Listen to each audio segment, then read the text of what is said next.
أشرقت نفسي بنور من فؤادي ورحمة الله وبركاته. إن الحمد لله نحمده ونستعينه ونستغفره ونعوذ بالله من شرور أنفسنا ومن سيئات أعمالنا. من يهده الله فلا مضل له ومن يضلل فلا هادي له، وأشهد أن لا إله إلا الله وحده لا شريك له، وأشهد أن محمدًا عبده ورسوله. يا أيها الذين آمنوا اتقوا الله حق تقاته ولا تموتن إلا وأنتم مسلمون. يا أيها الناس اتقوا ربكم الذي خلقكم من نفس واحدة وخلق منها زوجها وبث منهما رجالا كثيرا ونساء، واتقوا الله الذي تساءلون به والأرحام إن الله كان عليكم رقيبا. يا أيها الذين آمنوا اتقوا الله وقولوا قولا سديدا يصلح لكم أعمالكم ويغفر لكم ذنوبكم، ومن يطع الله ورسوله فقد فاز فوزا عظيما. أما بعد، فإن أصدق الحديث كتاب الله، وخير الهدى هدى محمد صلى الله عليه وسلم، وشر الأمور محدثاتها، وكل محدثة بدعة، وكل بدعة ضلالة، وكل ضلالة في النار.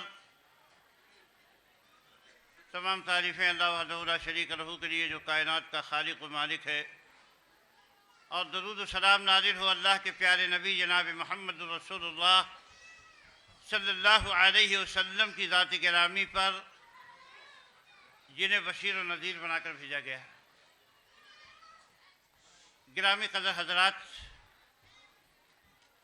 اسلام اللہ تعالیٰ کی بہت بڑی نعمت ہے جو اس نے اپنے بندوں کو عطا کیا ہے۔ اسلام دین رحمت ہے، اور اسلام کے ماننے والے اس کائنات میں امن کے پیغامبر ہیں، اور ساری دنیا کی بھلائی کے لیے کوشش کرنے والے، اور دنیا میں بھلائی کو فروغ دینے والے مسلمان ہیں۔ اور مسلمان ہونے کا مطلب امن والا ہونا ہوتا ہے۔ اللہ کے نبی صلی اللہ علیہ وسلم نے فرمایا تھا کہ المومن من امنہ الناس، مومن وہ ہوتا ہے جس سے لوگ اپنے آپ کو امن میں محسوس کریں، اس سے خوف نہیں ہو، دہشت نہ ہو، پرابلم کا کوئی خطرہ نہیں ہو، سب لوگ اپنے آپ کو امن میں محسوس کریں۔ اللہ کے نبی صلی اللہ علیہ وسلم نے ایسی ہی تعلیم اپنے معاشرے میں دی۔ جب حضرت جعفر رضی اللہ تعالیٰ عنہ نجاشی کے دربار میں گئے تو مکہ کے کافر بھی ان کے پیچھے پیچھے چلے گئے اور کہا کہ یہ ہمارے یہاں کے کچھ لوگ ہیں جو بھاگ کے آپ کے یہاں چلے آئے ہیں، ان کو آپ واپس کر دیجئے۔ تو نجاشی نے کہا کہ نہیں، پہلے ہم ان کی بات سنیں گے، یہ کیا کہتے ہیں، پھر اس کے بعد دیکھیں گے، فیصلہ کریں گے۔ تو جب ان کو بلایا تو حضرت جعفر نے مسلمانوں کی ترجمانی کرتے ہوئے کہا کہ اے بادشاہ، کننا قوم جاہلیہ، ہم لوگ جاہل لوگ تھے، پڑوسیوں کے ساتھ برا سلوک کرتے تھے، مردہ جانور کھاتے تھے، یاکل القوی منا الضعیف، ہم میں سے جو طاقت والے تھے وہ کمزوروں کو کھا جاتے تھے، ستانا، ظلم کرنا، یہی ہمارا کام تھا۔ پھر ہم میں ایک آدمی ایسا آیا جس کا حسب نسب، جس کا خاندان ہم جانتے ہیں، جو اپنے دین اور امانت کے اعتبار سے نمایاں ہے۔ اس نے ہمیں حکم دیا کہ ہم صرف ایک اللہ کی عبادت کریں، رشتہ داریوں کو جوڑیں، لوگوں کے ساتھ اچھا سلوک کریں، پڑوسیوں کے حقوق ادا کریں۔ تو اسلام اس لیے آیا ہے کہ لوگوں کو امن ملے، لوگوں کو راحت ملے، لوگوں کو سکون ملے، اور ایک بات کہ انسان اپنی اس دنیا میں آنے کا مقصد سمجھ جائے کہ کیوں اس دنیا میں آیا۔ افحسبتم انما خلقناکم عبثا وانکم الینا لا ترجعون۔ اے دنیا کے لوگوں، کیا تم نے یہ سمجھ رکھا ہے کہ ہم نے تم کو بیکار پیدا کر دیا ہے کہ دنیا میں رہو، کھاؤ پیو، مارا ماری کرو، جھگڑے کرو، لڑائی کرو، فساد کرو، ایک دوسرے کو ستاؤ اور مرنے کے بعد سب ختم ہو جائے؟ ایسا نہیں ہے۔ تم سب کو ہمارے پاس لوٹ کے آنا ہے، اور تم کو ہم نے ایک خاص مقصد کے لیے پیدا کیا۔ یہ کائنات ایک خاص مقصد کے لیے بنائی ہے۔ وما خلقت الجن والانس الا لیعبدون۔ ہم نے جنات اور انسان کو اس لیے بنایا ہے کہ وہ میری عبادت کریں۔ عبادت کے لیے انسان بنائے گئے۔ برادران اسلام اور خواتین ملت، اللہ تعالیٰ قرآن مجید میں فرماتا ہے کہ ان الذین آمنوا وہاجروا وجاہدوا فی سبیل اللہ باموالہم وانفسہم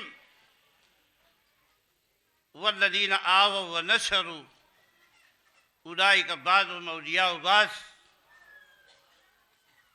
کہ جو لوگ ایمان لائے اور انہوں نے ہجرت کی اور اللہ کی راہ میں اپنے مال اور اپنے جان سے جہاد کیا، اور وہ لوگ جنہوں نے ان کو ٹھکانہ دیا رہنے کے لیے اور ان کی مدد کی، یہ سب آپس میں ایک دوسرے کے دوست۔ اللہ تعالیٰ نے یہاں صحابہ کی تعریف کی ہے، اور ان کی تعریف کی ہے ایمان والے، اللہ پہ ایمان لائے، رسول پہ ایمان لائے، کتاب پہ ایمان لائے، اور جب اپنے شہر میں، اپنے محلے میں رہنا ان کے لیے مشکل ہو گیا، لوگوں نے ان کو مارا، لوگوں نے ان کو گالیاں دی۔ اسلام لانے کے بعد لوگوں نے ان کا بائیکاٹ کر دیا، ان کا مکہ میں رہنا دوبھر ہو گیا، تو ان سے کہا گیا کہ اپنا گھر بار، دھن دولت، رشتہ دار، کنبہ، قبیلہ سب کو چھوڑ کے اللہ کے لیے مدینہ چلے جاؤ۔ تو مدینہ چلے گئے، اللہ کے لیے کسی بات کی پرواہ نہیں کی انہوں نے۔ تو اللہ تعالیٰ فرماتا ہے یہ ایمان لائے، انہوں نے ہجرت کی، اور ہجرت کے بعد اللہ کی راہ میں جہاد کیا۔ لوگوں نے جب ان کو مدینے میں چین سے نہیں رہنے دیا، مدینے میں بھی دوڑ کے ان کو مارنے کے لیے آئے، تو اللہ تعالیٰ نے ان کو جہاد کا حکم دیا۔ جنہوں نے اپنے مال سے، اپنی جان سے جہاد کیا، اپنا ڈیفنس کیا اور اللہ کے دین کا ڈیفنس کیا، اور پھر دوسرے لوگ جنہوں نے ان کو ٹھکانہ دیا۔ مدینے کے جب مکہ میں لوگ مکہ سے چل کے مدینہ آئے تو ان کے پاس دولت نہیں تھی، ان کے پاس رہنے کے لیے گھر نہیں تھا، ان کے پاس کھیتیاں نہیں تھی کہ جس میں وہ غلہ اگا کے کھانا کھا لیتے، کوئی بزنس نہیں تھی، لٹے پٹے ہوئے مکہ سے مدینہ آئے۔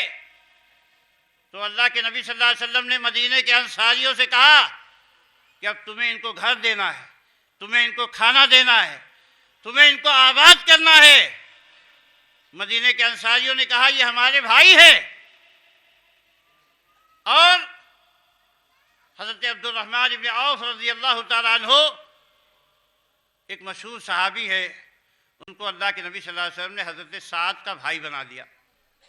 وہ لے کے گئے اپنے گھر میں اور کہا کہ بھائی میری اتنی پراپرٹی ہے، اتنا مال ہے میرے پاس، اس میں 50-50، آدھا تمہارا ہے آدھا ہمارا ہے، نہ کوئی خون کا رشتہ ہے، نہ کوئی بہت پرانی دوستی ہے، نہ محلے والے ہیں، دور سے آئے ہوئے اجنبی لوگ ہیں، لیکن صرف ایک رشتہ لا الہ الا اللہ کا ہے، صرف ایک رشتہ دین کا ہے، صرف ایک رشتہ اللہ اس کے رسول کی محبت کا ہے۔ تو انہوں نے کہا کہ ہماری جائیداد میں آدھا تمہارا، ہمارے مال میں آدھا تمہارا، اور میرے پاس 2 بیویاں ہیں، 2 میں سے جن کو کہو میں ایک کو طلاق دے دیتا ہوں، اس سے شادی کر دو، گھر بھی دیں گے، مال بھی دیں گے اور بیوی بھی۔ تو انہوں نے کہا کہ بارک اللہ لک فی اہلک و مالک، بھائی میں تو طاقتور ہوں، کمانے والا ہوں، نوجوان ہوں، اللہ تعالیٰ تمہارے مال میں، تمہارے گھر میں، تمہارے بیوی میں برکت دے۔ دلنی علی السوق، مجھ کو تو آپ بازار کا پتہ بتا دیجیے۔ تو ایسے مدینے میں لوگوں نے اپنے دینی بھائیوں کا استقبال کیا، ان کے لیے اپنے دلوں کے دروازے کھول دیے۔ اللہ تعالیٰ نے فرمایا کہ یؤثرون علی انفسہم ولو کان بہم خصاصہ، یہ بھوکے رہتے ہیں لیکن اپنے بھائیوں کو کھلا دیتے ہیں، اپنا کھانا اپنے بھائیوں کے سامنے رکھ دیتے ہیں۔ اللہ کے نبی صلی اللہ علیہ وسلم کی خدمت میں کچھ مہمان آئے اور نبی کائنات علیہ الصلوۃ والسلام کے گھر میں جب تلاش پڑی کہ کوئی روٹی مل جائے، کوئی کھجور مل جائے، کھانے کے لیے کوئی سالن مل جائے، تو کائنات کے امام کے گھر میں کوئی کھانا نہیں تھا کہ مہمانوں کو کھلا سکتے۔ آپ نے اپنے صحابہ سے پوچھا کہ آج رات میرے مہمان کو کون لے جائے گا اپنے گھر، کون اس کی مہمان نوازی کرے گا؟ ایک صحابی کھڑے ہوئے کہے اللہ کے رسول میں حاضر ہوں، آپ کے مہمان کو میں لے جاؤں گا۔ اپنے گھر لے گئے اور بیوی سے پوچھا کہ نیک بخت یہ بتاؤ کہ میں نے اللہ کے نبی صلی اللہ علیہ وسلم کے مہمانوں کو دعوت دے دی ہے، گھر میں کھانے کے لیے کچھ ہے کہ نہیں ہے؟ کہا کہ بچوں کو کھلانے کے لیے تھوڑا سا کھانا بچا ہوا ہے۔ تو کہا بچوں کو کسی طرح بہلا پھسلا کے سلا دو اور اللہ کے نبی کے مہمانوں کو کھانا کھلا دو۔ یہ عورت کیسی ایمان والی، اللہ اس کے رسول سے محبت کرنے والی اور اللہ اس کے رسول کے حکم پہ گردن جھکا دینے والی اور اپنے شوہر کی زبان کا لحاظ رکھنے والی، کہ اس نے زبردستی اپنے بچوں کو تھپک تھپک کے سلا دیا اور اپنے بچوں کا کھانا مہمانوں کے سامنے رکھ دیا۔ اور میاں بیوی نے یہ طے کیا کہ رات کے وقت جیسے مہمان کے سامنے کھانا رکھا جائے، چراغ کو صحیح کرنے کے بہانے بجھا دینا تاکہ مہمانوں کو معلوم نہ ہو کہ گھر والے کھانے میں شریک نہیں ہیں، برتن کھڑبڑ ہو رہا ہے۔ چراغ بجھا دیا گیا، کھانا مہمانوں کو دے دیا گیا، بچے رو رو کے بھوک سے تھپک تھپک کے سلا دیے گئے اور میاں بیوی بھی بھوکے رہ گئے۔ اللہ کے نبی کے مہمانوں کو کھانا کھلا دیا اور صبح جب وہ لوگ گئے اللہ کے نبی صلی اللہ علیہ وسلم کی خدمت میں، تو کہا جانتے ہو تمہارے اس کام سے اللہ تعالیٰ ہنس پڑا، تم سے خوش ہو گیا اللہ۔ اور اللہ نے قرآن میں آیت نازل فرمائی کہ یؤثرون علی انفسہم ولو کان بہم خصاصہ، یہ بھوکے رہ کے دوسروں کو کھلا دینے والے ہیں، اپنی ضرورت پر اپنے بھائی کی ضرورت کو ترجیح دینے والے۔ مدینے میں ایسے مہاجرین کو بسایا گیا، اللہ نے ان کی تعریف فرمائی، دونوں گروہ کی، جو اپنا گھر بار چھوڑ کے آئے اور جنہوں نے ان کو ٹھکانہ دیا، جنہوں نے ان کے رہنے کا انتظام کیا اور جنہوں نے ساری دنیا سے پنگا مول لیا اسلام کے لیے، اللہ کے دین کے لیے۔ تو اللہ نے ان کو بدلہ کیا دیا؟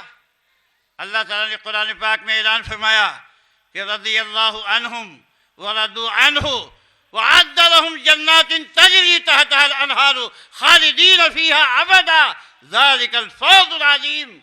اللہ ان سے راضی ہو گیا، وہ اللہ سے راضی ہو گئے۔ اللہ نے ان کے لیے جنتیں بنائی ہیں جن کے نیچے سے ندیاں بہ رہی ہیں اور وہ اس میں ہمیشہ رہیں گے، کبھی ان کو نکالا نہیں جائے گا۔ اور یہی بڑی کامیابی ہے یہی بڑی کامیابی ہے، جنت کی کامیابی اصل کامیابی ہے۔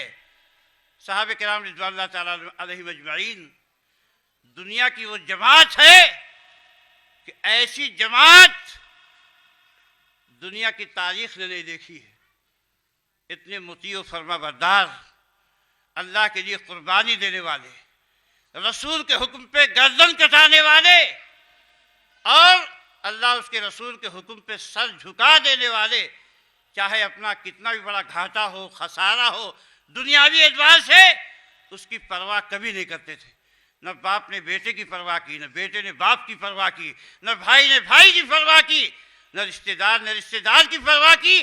اگر بات اللہ کی آ گئی، اگر بات رسول کی آ گئی، میرے بھائیوں، اللہ نے قرآن میں کیا تعریف کی ہے اپنے نبی کے صحابہ کی۔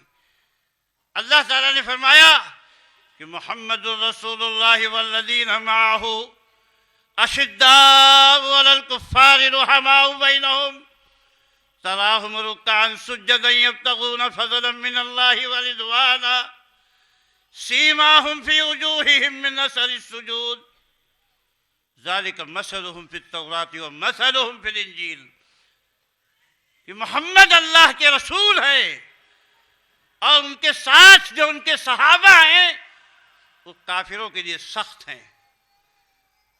کتنے سخت ہیں آپ کو پتا ہے؟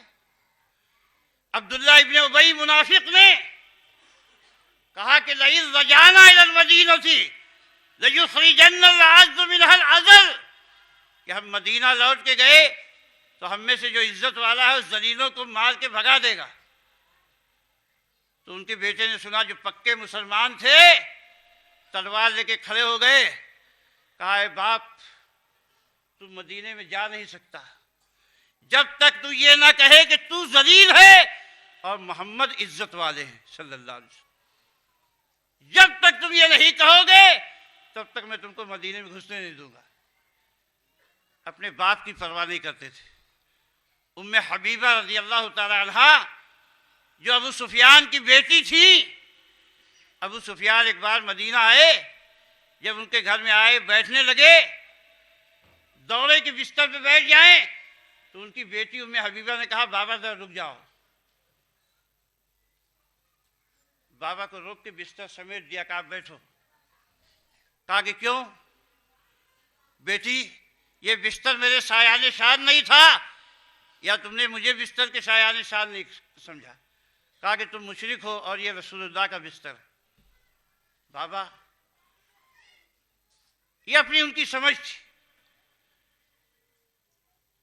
اللہ سے محبت، رسول سے محبت کا تقاضا وہ پورا کرتے تھے، اور فرمایا رحماء بینہم، آپس میں ایک دوسرے پہ رحم کرنے والے، ایک دوسرے پہ شفقت کرنے والے ہیں۔ حضرت ابوبکر نے دیکھا کہ بلال کو لوگ مارتے ہیں، تو اپنا 1000 روپیہ خرچ کر کے بلال کو خریدا، آزاد کر دیا۔ فلاں کو دیکھا کہ لوگ مکہ والے مارتے ہیں، اپنی جیب خاص سے پیسہ نکالا، جا کے ان کو خریدا اور آزاد کر دیا، کہ ہمارا بھائی مارا جا رہا ہے، ہمارے بھائی کو تکلیف ہو رہی ہے۔ اور ایک بھائی، جنگ یرموک کے موقع پر ایک صحابی بیان کرتے ہیں کہ میرے بھائی کو تلوار لگ گئی تھی، وہ زخمی تھے، زخموں سے چور چور تھے۔ میں گیا ان کو دیکھنے کے لیے تو ان کو پیاس لگی تھی، کہا بھائی پانی پلا دو۔ کہا جب میں پانی کا کٹورا لے کے اپنے بھائی کی طرف بڑھا تو بازو سے آواز آئی پانی۔ وہ آدمی، اس کی جان جا رہی ہے، زخموں سے چور ہے، لیکن کہتا نہیں مجھے مت پلاؤ، میرے بازو والے بھائی کو پلا دو۔ وہ گیا، اس کے پاس پانی کا کٹورا لے کے، اس کے بازو سے آواز آئی پانی، کہا مجھے مت پلاؤ، اس کو پلا دو۔ اس کے پاس پہنچا تو اس کی جان چلی گئی۔ دوسرے کے پاس آیا، وہ بھی اللہ کو پیارا ہو چکا تھا۔ تیسرے کے پاس آیا تو اپنا بھائی بھی اس دنیا سے رخصت ہو کے اللہ کی بارگاہ میں پہنچ چکا تھا۔ رحماء بینہم، آپس میں رحیم ہیں، شفیق ہیں۔ کتنے شفیق ہیں؟ جو بادشاہ حضرت عمر ابن خطاب جب 30 لاکھ مربع میل کے حاکم تھے، تو حضرت طلحہ کہتے ایک دن حضرت عمر تنہائی میں سب کی نظر بچا کے ایک گھر میں داخل ہوئے. میں نے ان کا پیچھا کیا کہ دیکھیں یہ مسلمانوں کے خلیفہ بادشاہ ان کے گھر میں کیوں جا رہے ہیں, اس گھر میں آخر ان کا مطلب کیا ہے, یہ تو ان کا گھر نہیں ہے. کہا جب وہ نکل کے باہر چلے گئے تو میں اندر گیا تو دیکھا ایک اپاہج بڑھیا ہے, اپاہج بڑھیا چل نہیں پاتی, بستر پہ رہتی ہے, لمبی عمر والی ہے, کوئی اس کا رشتہ دار نہیں ہے. کہا کہ میں گیا تو میں نے کہا بوڑھی اماں یہ مسلمانوں کا خلیفہ تمہارے گھر میں کیوں آتا ہے؟ کہا کیا کہا یہ مسلمانوں کا خلیفہ, مسلمانوں کا امیر؟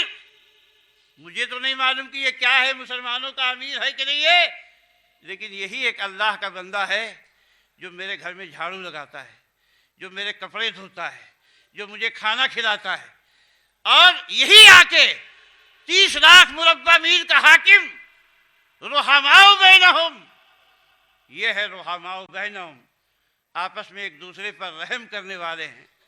اللہ فرماتا ہے تراہم رکعا سجدا یبتغون فضلا من اللہ ورضوانا سیماہم فی وجوہہم من اثر السجود, کہ جب تم انہیں دیکھو گے رکوع سجدے میں پاؤ گے, ان کے چہرے پر نشانات ہوں گے سجدے کے اثر سے.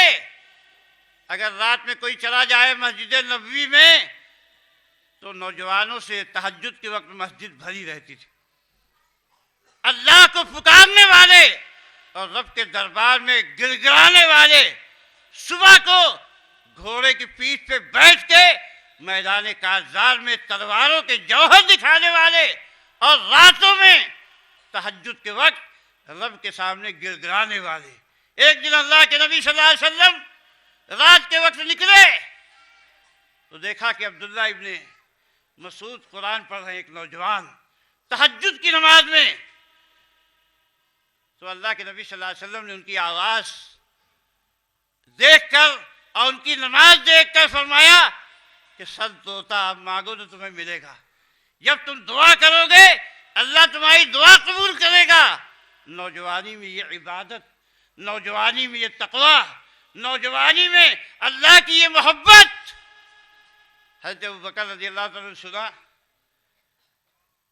حضرت عمر نے سنا, تو دونوں نے یہ فیصلہ کیا کہ عبداللہ ابن مسعود کو جا کے میں یہ بات بتا دوں گا.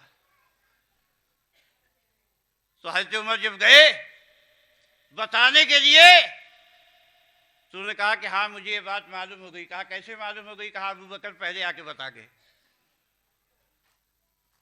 آپ دیکھ رہے ہیں یہ صحابہ کرام کا مجمع ہے, یہی عبداللہ ابن مسعود ہیں رضی اللہ تعالیٰ عنہ. فجر کے بعد کچھ لوگ ان سے ملنے گئے, گھر کا دروازہ کھٹکھٹایا, انہوں نے خادم کو بھیجا کہ کہو آ جائے اندر. خادم نے آواز لگائی کہ اندر آ جاؤ, لیکن وہ لوگ باہر کھڑے رہے. پھر آپ نے خادم کو بھیجا کہ چلے جاؤ دیکھو کیوں نہیں آتے لوگ. باہر گئے, کہا کہ بھائی اندر آ جاؤ, آپ لوگ کو بار بار کہا جا رہا آپ آتے کیوں نہیں؟ آئے تو حضرت عبداللہ ابن مسعود نے پوچھا کہ بھائی آپ لوگ اندر کیوں نہیں آ رہے تھے, آپ کو اجازت دی گئی؟ تو کہا حضرت صبح کا وقت ہے, ہم لوگ سوچ رہے تھے, سو سکتا ہے کہ آپ کے کچھ گھر والے سو رہے ہوں, کوئی آرام کر رہا ہو. کہا اللہ اکبر, عبداللہ ابن مسعود کے بارے میں اور ان کے گھر والوں کے بارے میں تمہیں اتنی بدگمانی, اپنے بھائی کے بارے میں اتنی بدگمانی کہ وہ فجر کے وقت سوئے گا, نماز کے وقت سوئے گا, عبادت کے وقت سوئے گا. یہ مسلم امت کا حال تھا. صحابہ کرام نے اسی لیے اللہ تعالیٰ نے فرمایا کہ ان کو دیکھو گے رکوع سجدے میں اللہ کی عبادت کرنے والے. اور اللہ تعالیٰ فرماتا ذالک مثلہم فی التوراۃ و مثلہم فی الانجیل. اللہ کو اتنے محبوب ہیں یہ کہ اللہ نے ان کا ذکر تورات میں بھی کیا ہے, اللہ نے ان کا ذکر انجیل میں بھی کیا ہے, اور ان کی مثال بیان کی.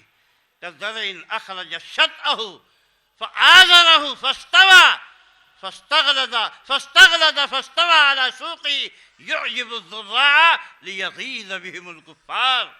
فرمایا کہ ان کی مثال اس پودے کی طرح ہے جس نے اپنا اکھوا نکالا، پھر اس کے بعد اس کو موٹا کیا اور پھر اپنے تنے پہ مضبوطی کے ساتھ کھڑا ہو گیا. اس کو دیکھ دیکھ کے کسان خوش ہونے لگے اور کافروں کو تاکہ ان سے غصہ آئے. اتنا اللہ نے بتایا کہ یہ طرح درخت بن گئے. ان کا ایمان اتنا مضبوط، ان کا تقوی اتنا مضبوط، لیکن ان کو دیکھ کے کافروں کو غصہ آتا ہے. کافر لوگ ان کو برداشت نہیں کر سکتے. ابو بکر کو، عمر کو، عثمان کو، علی کو. اور اسی لیے امام مالک نے فرمایا کہ جو صحابہ کو برا بھلا کرے، صحابہ سے نفرت کرے، صحابہ کا نام سن کے جن کو غصہ آئے تو سمجھ لو کافر ہیں، ان کو مال فہ میں حصہ نہیں ملے گا. اور اللہ تعالیٰ نے، اللہ کے نبی صلی اللہ علیہ وسلم نے اسی لیے فرمایا تھا کہ لو انفق احدکم مثل احد ذهبا ما بلغ مد احدهم ولا نصیفہ، کہ تم میں سے اگر کوئی آدمی احد پہاڑ کے برابر سونا خرچ کر دے تو بھی وہ میرے صحابہ کے 2 کلو جو غلہ انہوں نے اللہ کی راہ میں دیا ہے اس کے برابر نہیں پہنچ سکتا. کیوں؟ اس لیے کہ ان کی قربانی تھی، ان کا عمل تھا. جب اللہ اس کے رسول کو دین کی مدد کی ضرورت تھی، انہوں نے اپنا سب کچھ لٹا دیا اللہ کے لیے، اللہ کے دین کے لیے، اللہ کے قرآن کے لیے. اللہ ان سے کتنی محبت کرتا تھا آپ کو پتا ہے؟ میں 2 اگزامپل آپ کو دیتا ہوں. حضرت جابر جو اللہ کے نبی کے ایک نوجوان صحابی ہیں، وہ ایک بار غمزدہ اللہ کے نبی صلی اللہ علیہ وسلم کے پاس آئے تو غم کی حالت میں تھے. اللہ کے نبی نے فرمایا یا جابر مالی اراک منکسرا، میں دیکھ رہا ہوں کہ تمہاری حالت اچھی نہیں ہے. جابر کیا بات ہے؟ کہا اللہ کے نبی فکر میں ہوں، میرے ابا شہید ہو گئے، احد کے میدان میں شہید ہو گئے تھے. کہا میرے ابا شہید ہو گئے تو ترک عیالا و دینا، بہت قرضہ چھوڑ کے گئے ہیں اور گھر میں بھاری تعداد بیٹیوں کی چھوڑ کے گئے. ان کے کئی بیٹیاں ہیں. اس کی فکر ہے کہ ان کا قرضہ کیسے چکاؤں اپنے باپ کا اور ان گھر والوں کی دیکھ ریکھ کیسے کروں. اللہ کے نبی فرمایا کہ جابر کیا میں تمہیں خوشی کی بات نہ بتاؤں؟ کہا اللہ کے نبی بتائیے. کہا کہ آج تک اللہ نے آمنے سامنے کسی بھی آدمی سے بات نہیں کی، جس سے بھی بات کی اللہ نے پردے کے پیچھے سے بات کی، لیکن تمہارے باپ کو اللہ نے اپنے سامنے کھڑا کیا اور کہا کہ یا عبدی تمنا، اے بندے مانگ جو کچھ مانگنا ہے، اے بندے مانگ جو کچھ مانگنا ہے. جب اللہ کی یہ محبت، اللہ کا یہ اعزاز اور اللہ کی دی ہوئی یہ عزت انہوں نے دیکھی تو کہا رب کیا مانگوں، یہاں کمی کیا ہے؟ اگر کچھ دینا ہے تو ایک بار پھر دنیا میں بھیج دے تاکہ پھر میں جاؤں اور دنیا میں اپنی گردن کٹا کے تیرے لیے پھر آؤں یہاں پہ. کہا کہ نہیں بندے، یہ ہمارا فیصلہ ہو چکا ہے کہ جو ایک بار یہاں آ جاتا ہے وہ دوبارہ واپس نہیں جاتا. لوگ کیا کہتے ہیں؟ حلوہ بنا کے رکھو، مردے کی روح آئے گی کھانے کے لیے. اللہ کا نظام یہ ہے کہ جو ایک بار ادھر چلا جاتا وہ ادھر آتے نہیں ہے. اسی لیے اللہ تعالیٰ نے کیا کہا کہ لا تقولوا لمن يقتل في سبيل الله امواتا، کہ جو لوگ اللہ کی راہ میں مارے گئے ان کو مردہ مت کہو، وہ زندہ ہیں. احیاء عند ربهم يرزقون، اپنے رب کے پاس زندہ ہے. کہاں زندہ ہے؟ دنیا میں نہیں، اپنے رب کے پاس زندہ ہے اور ان کو روزی دی جاتی ہے. وہ روزی اللہ دیتا ہے. یہاں کا حلوہ نہیں کھاتے ہو، آ کے یہاں کی مٹھائی نہیں کھاتے، وہ اللہ کے یہاں کی مٹھائی کھاتے ہیں. اللہ کے یہاں کی مٹھائی چھوڑ کے دنیا کی مٹھائی کھانے آئے گا کوئی؟ لیکن یہ لوگوں کی عجیب سمجھ ہے. آج اصل مسئلہ کیا تھا کہ صحابہ کرام اللہ کو اور جنت کو دیکھتے تھے، اور اللہ بھی ان سے محبت کرتا تھا۔ ایک مرتبہ اللہ کے نبی صلی اللہ علیہ وسلم نے حضرت ابی ابن کعب کو فرمایا کہ ابی ابن کعب، اللہ امرنی ان اقرأ علیک لم یکن الذین کفروا، کہ ابی ابن کعب، اللہ نے مجھے حکم دیا کہ میں تم کو قرآن سناؤں، لم یکن الذین کفروا پڑھ کے سناؤں۔ کہا کہ اللہ کے نبی، اللہ سمانی، کیا اللہ نے میرا نام لے کے کہا تھا کہ ابی ابن کعب کو سنائیے؟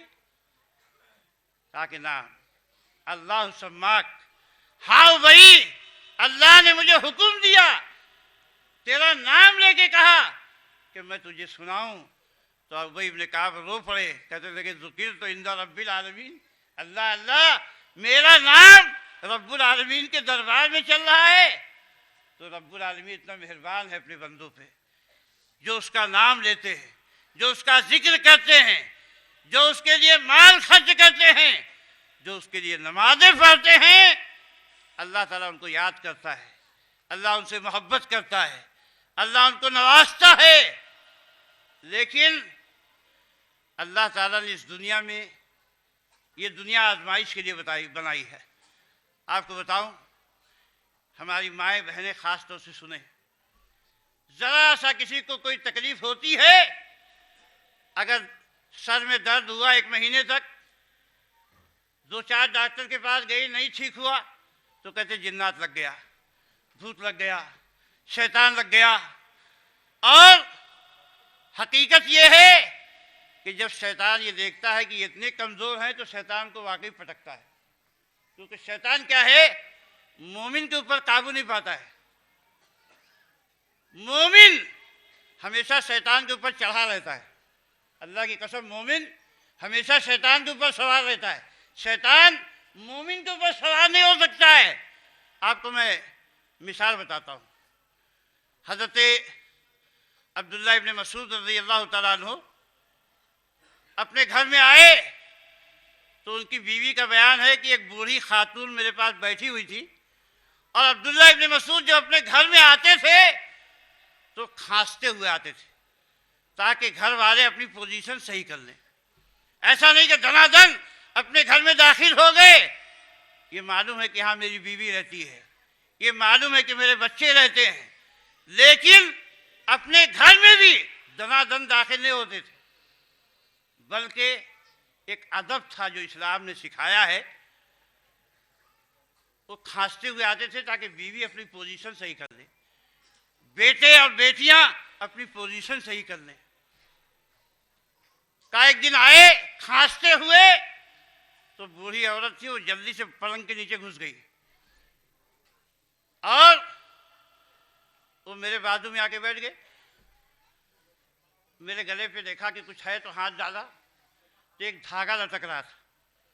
آج دیکھو مسلمان ہے، کتنی شرم کی بات ہے، کوئی کالا دھاگا باندھتا ہے، کوئی لال دھاگا باندھتا ہے، کوئی انگوٹھی ڈالے ہوئے ہے لوہے کی، کوئی چھلا پہنے ہوئے ہے۔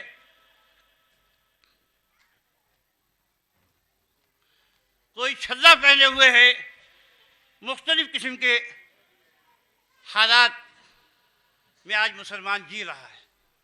اور یہی مسلمان ہے میرے بھائی۔ میں نے دیکھا کہ کچھ لوگ اپنے گھر کے سامنے جانور کی سینگ لگاتے ہیں، کوئی مرچا لٹکاتا ہے، کوئی لیمو لٹکاتا ہے، کوئی بال کا گچھا لٹکاتا ہے، کہتا ہے اس سے مصیبت دور ہو جائے گی۔ ایک مومن کے لیے اس بات کی ضرورت پیش آئے تو شرم کی بات ہے۔ مومن اللہ کے سوا نہ کسی سے ڈرتا ہے، نہ کسی کے سامنے جھکتا ہے، نہ کسی سے مانگتا ہے۔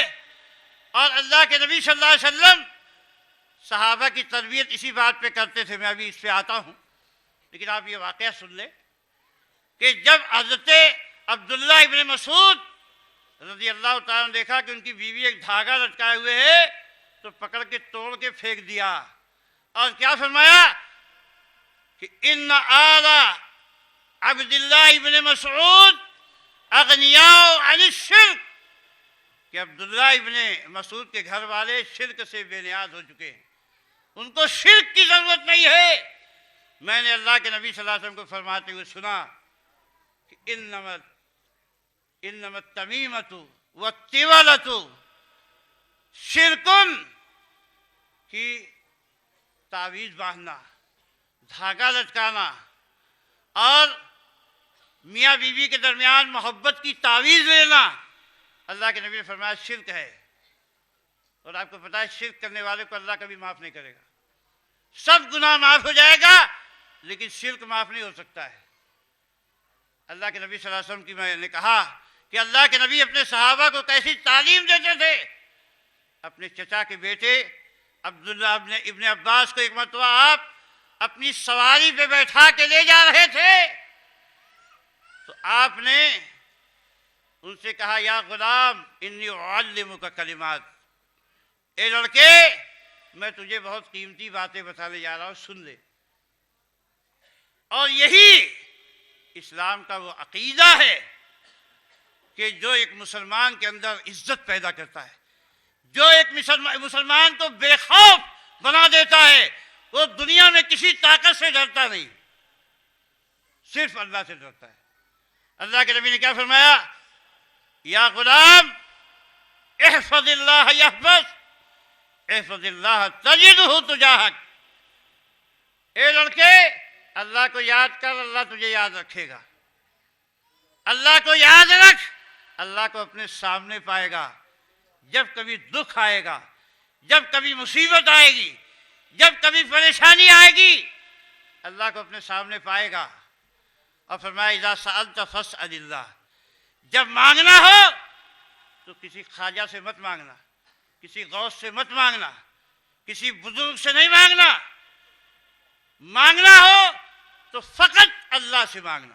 اذا سألت فاسأل اللہ وإذا استعنت فاستعن باللہ، اگر مدد کی ضرورت ہو، کشتی بھنور میں پھنس جائے، نوکری مشکل ہو جائے، دشمن حملہ کرنے آ رہا ہو، مدد مانگنا ہو تو اللہ سے مدد مانگنا، کسی خواجہ کو نہیں بلانا، کسی غوث کو مت بلانا، کسی ولی بزرگ کا نام نہیں لینا، خالی اللہ کو بلانا۔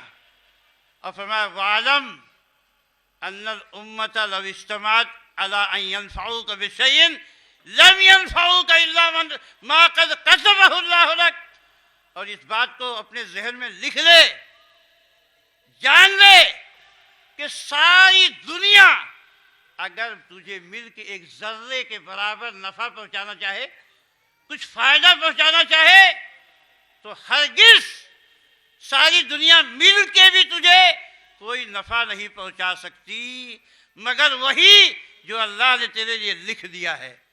اور فرمایا کہ ایسے ہی اگر ساری دنیا مل کے تجھے کوئی نقصان پہنچانا چاہے تو نقصان نہیں پہنچا سکتی ایک ذرے کے برابر مگر اتنا ہی جتنا اللہ نے تیرے اوپر لکھ دیا ہے۔ تو میں یہ بیان کر رہا تھا کہ ہماری مائیں اور بہنیں سنیں، اللہ کے نبی صلی اللہ علیہ وسلم کے پاس ایک بار بخار آیا۔ اللہ تعالیٰ اپنے بندوں کو آزماتا ہے، یہ بیماریاں، یہ مصیبتیں، یہ پریشانیاں، یہ مومنوں کا درجہ بڑھانے کے لیے، ان کے گناہ کو مٹانے کے لیے اور ان کو جنت میں لے جانے کے لیے بیماریاں آتی ہیں، مصیبتیں آتی ہیں، بھوک کا سامنا کرنا پڑتا ہے۔ اللہ کے بڑے بڑے اولیاء کو ایسے حالات سے گزرنا پڑا۔ تو ایک بار بخار آیا مدینے میں، اس نے کہا کہ اللہ کے نبی آپ مجھ کو اس محلے میں بھیج دیجئے جہاں کے لوگ آپ کو سب سے زیادہ محبوب ہوں۔ تو آپ نے کہا جاؤ انصاریوں کے محلے میں چلے جاؤ، گھس جاؤ۔ بخار انصاریوں کے محلے میں گیا، ہر گھر میں داخل ہو گیا، جس کو دیکھو وہی بیمار، جس کو دیکھو وہی بیمار، ہر آدمی ہر گھر کا بیمار ہو گیا۔ امام بخاری نے اس روایت کو ادب المفرد میں ذکر کیا ہے، علامہ البانی نے اس کو صحیح کہا ہے۔ تو اب مدینے کے انصاری کدھر جائے؟ اللہ کے نبی صلی اللہ علیہ وسلم کے پاس آئے، کہا اللہ کے نبی ہم سب لوگ تو بخار سے پریشان ہو گئے۔ تو کہا اچھا ٹھیک ہے چلو میں آتا ہوں۔ ہر گھر میں اللہ کے نبی گئے اور اللہ کے نبی نے سب کے لیے دعا کی. جب باہر آپ نکلے تو ایک عورت آئی, کہنے لگی اللہ کے نبی میں بھی انصاری عورت ہوں اور میرا باپ بھی انصاری ہے, آپ نے سب کے لیے دعا کی, میرے لیے بھی دعا کی. مجھے جو بیماری ہے, مجھے دورہ پڑتا ہے, دورہ, اور دورہ پڑتا ہے تو میرا کپڑا بھی کھل جاتا ہے, تو آپ میرے لیے اللہ سے دعا کیجئے میری بیماری دور ہو جائے. اللہ کے نبی نے کیا فرمایا؟ ان شئتی فصبرتی فلک الجنہ وان شئتی ان ادعو اللہ فیعافیک. کہا کہ اے خاتون, اے عورت, اگر تم چاہو تو میں تمہارے لیے دعا کر دوں, ٹھیک ہے, لیکن دوسرا آپشن تمہارے سامنے یہ ہے کہ تم صبر کرو بیماری پہ, اور صبر کرو گی تو بدلے میں جنت ملے گی. اس عورت نے کیا کیا؟ اس عورت نے کہا کہ یا رسول اللہ اصبر ولا اجعل الجنت خطرہ, اگر یہ بیماری دنیا کی برداشت کر کے جنت بھی مل رہی ہے تو اللہ کے نبی میں اس جنت کو خطرے میں نہیں ڈالوں گی, میں بیماری برداشت کروں گی. آپ کو کیا ضرورت ہے تعویذ لینے کی؟ کیا ضرورت ہے جھاڑ پھونک کرنے والوں کے پاس بھاگنے کی؟ عبداللہ ابن مسعود کی بیوی نے کہا کہ آپ ایسی بات کرتے ہیں, میری آنکھ میں تکلیف ہوتی تھی, میں جھاڑ پھونک کرانے والے سے جھاڑ پھونک کراتی, ٹھیک ہو جاتی تھی. کہا نہیں, وہ شیطان تھا, شیطان تمہارے آنکھ میں کچوکا لگاتا تھا, اس لیے اس کا پانی نکلتا تھا. اگر تم اللہ کے نبی کی بتائی ہوئی یہ دعا پڑھتی تو تمہاری آنکھ ٹھیک ہو جاتی اور تمہارا ایمان بھی صحیح رہ جاتا. وہ کیا ہے؟ اذهب الباس رب الناس واشف انت الشافی شفاء لا یغادر سقما. یہ دعا اگر پڑھتی تو تمہاری بیماری دور ہو جاتی. میں یہ کہہ رہا تھا کہ مسلمان شیطان پہ سوار رہتا ہے, شیطان مسلمان پہ نہیں آتا. شیطان کس پہ آتا ہے آپ کو پتا ہے؟ میں بتاؤں, جو لوگ خواجہ کو بلاتے ہیں, جو لوگ غوث کو بلاتے ہیں, جو لوگ جنات سے ڈرتے ہیں, جو شیطان سے ڈرتے ہیں, ان کے اوپر شیطان آتا ہے. اللہ تعالیٰ نے قرآن میں بتایا ہے وَأَنَّهُ كَانَ رِجَالٌ مِّنَ الْإِنسِ يَعُوذُونَ بِرِجَالٍ مِّنَ الْجِنِّ فَزَادُوهُمْ رَهَقًا, کہ انسانوں میں سے کچھ لوگ جنات کی پناہ چاہتے تھے, اس لیے جنات اپنی بدماشی میں بڑھ گئے اور انسانوں کو پکڑ پکڑ کے دبانے لگے. یہ قرآن کا بیان ہے. مفسرین نے کہا ہے کہ جب عرب کا کوئی آدمی کسی جنگل میں جاتا تو اس کو ڈر ہوتا کہ جنات پکڑ لیں گے, بھوت پکڑ لیں گے, تو وہاں دہائی دیتا تھا کہ اے جنات کے سردار, میں تمہاری پناہ میں آتا ہوں, تم اپنی قوم کے بدماشوں سے ہم کو بچاؤ. تو جنات کہتے اچھا یہ انسان ہم سے پناہ مانگ رہا ہے, تو موقع مل گیا, چانس, اس کو دباؤ اور زیادہ. تو اللہ نے فرمایا کہ اگر اللہ سے مانگتا یہ تو دنیا میں کسی کی مجال نہیں تھی کہ میرے بندے کا بال بیکا کر دیتا, یہ جنات کے پاس جا رہا ہے تو جا, ٹھیک ہے, اب جنات کو میں چانس دیتا ہوں, اس کو پٹک, اس کو مار, اس کو ذلیل کر. یہی چیز ہوتی ہے. اللہ کے نبی صلی اللہ علیہ وسلم کے پیچھے ایک صحابی بیٹھ کے جا رہے تھے سواری پہ, سواری پھسل گئی تو انہوں نے کیا کہا؟ تعیش الشیطان, شیطان برباد ہو. تو اللہ کے نبی صلی اللہ علیہ وسلم فرمایا لا تقل تعیش الشیطان, یہ مت کہو شیطان برباد ہو. جب تم کہتے ہو شیطان برباد ہو تو شیطان کہتا ہے اس نے میری قوت کو مان لیا اور میں نے اپنی قوت سے اس کو پھٹک دیا. بلکہ کیا کہو؟ بسم اللہ. جب بسم اللہ کہو گے تو شیطان ایک دم حقیر ہو جاتا ہے, مکھی کی طرح, اس کی پوزیشن ختم ہو جاتی. اللہ کے ساتھ جڑنے میں ہر طرح کی سیفٹی ہے, اور جب بندہ اللہ سے کٹ جاتا ہے اور بندوں کے ساتھ جڑ جاتا ہے تو اس کے اوپر بہت ساری مصیبتیں آتی ہیں. وہ ہمیشہ پریشان رہتا ہے, ہمیشہ مشکل میں رہتا ہے.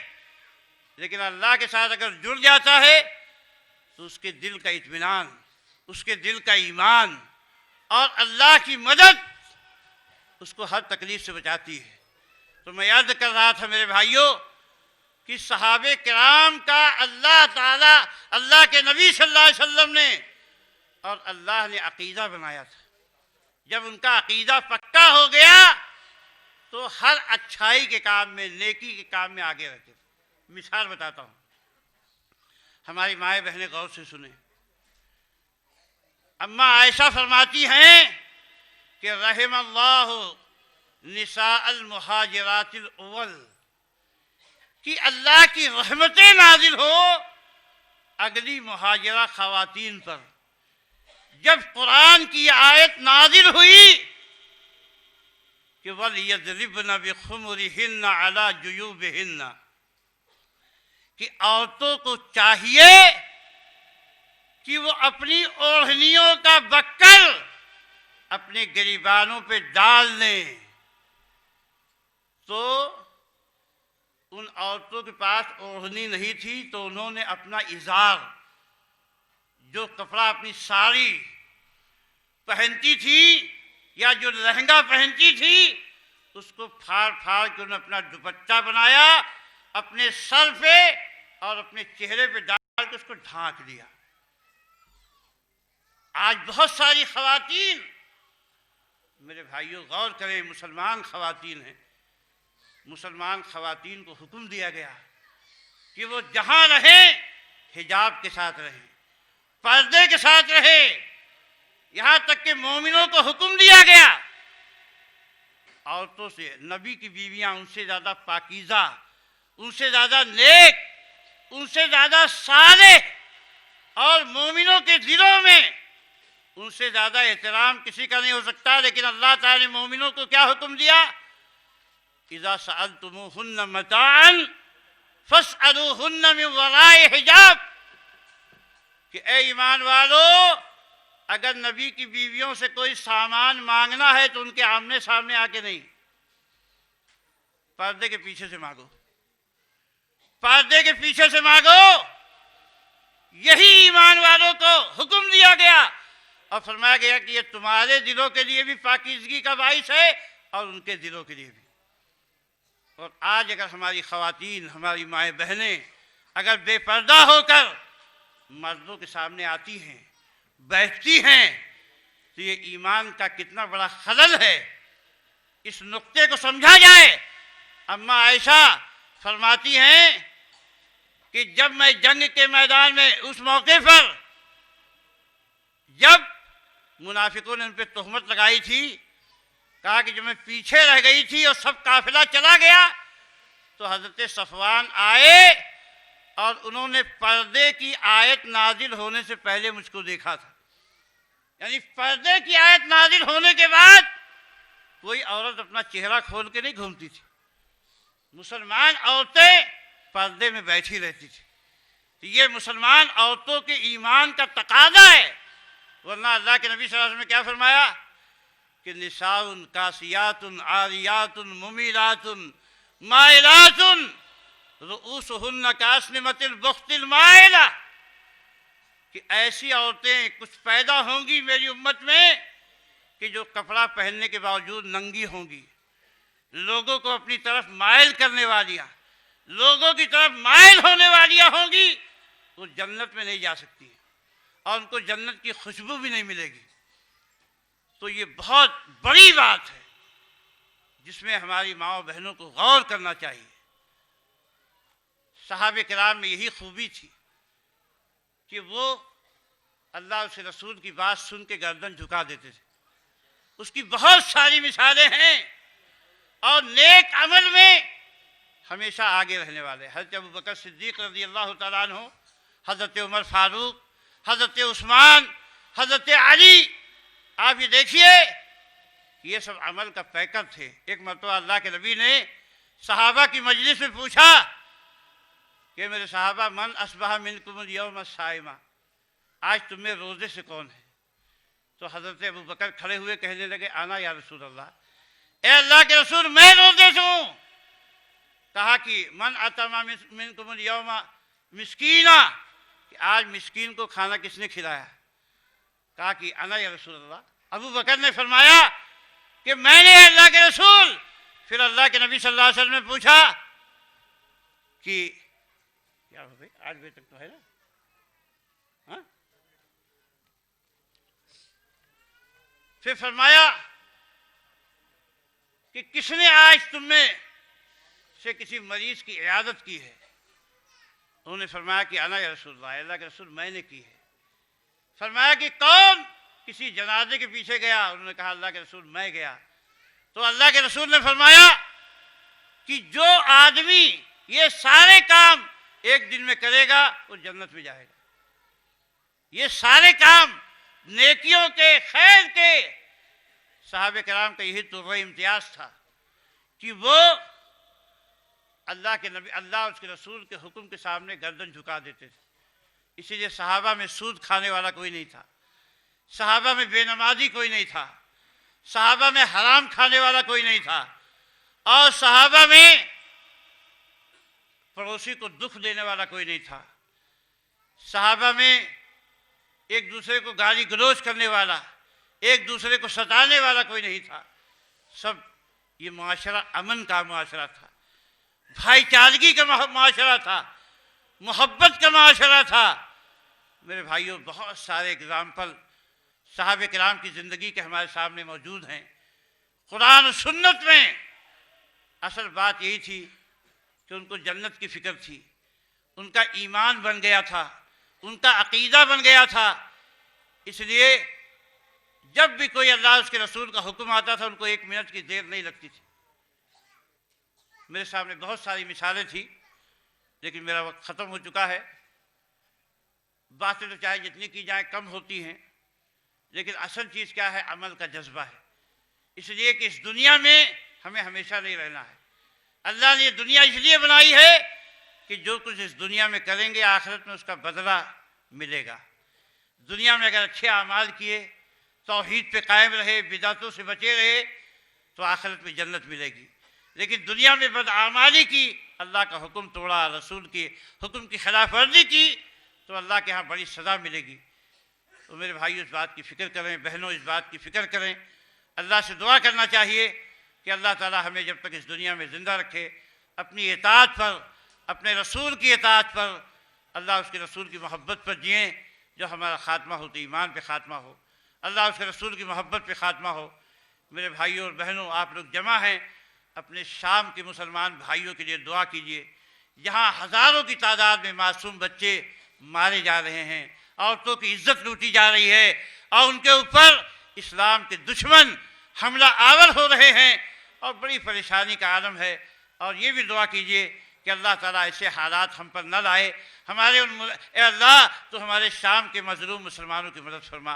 اے اللہ تو ساری دنیا میں جہاں جہاں مظلوم مسلمان ہیں ان کی مدد فرما۔ اور اے اللہ ہمیں قرآن و سنت پر چل کر عزت عطا فرما۔ اقول قولی ھذا واستغفر اللہ لی ولکم ولسائر المسلمین من کل ذنب وصلی اللہ تعالی علیہ يا سميعا يا مجيبا يا عظيم